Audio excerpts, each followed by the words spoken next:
அழகுக்கு அழகு சேர்க்க கடலை மாவு ஃபேசியல்.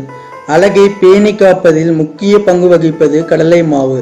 கடலை மாவானது பொலிவிழந்த சருமத்தை இளமையூட்டும். 2 ஸ்பூன் கடலை மாவில் சிறிதளவு தண்ணீர் விட்டு கெட்டியாக பிசைந்து கொள்ளவும். பின்னர் முகத்தில் நன்றாக தடவி ஊறவிடவும். நன்றாக உலர்ந்த பின்னர் குளிர்ந்த நீரில் முகம் கழுவினால் முகம் பளிச்சென்று இருக்கும். அதேபோல் குளிக்கும் போது கடலை மாவு பூசி குளித்தால் சருமம் வழுவழுப்பாகும்.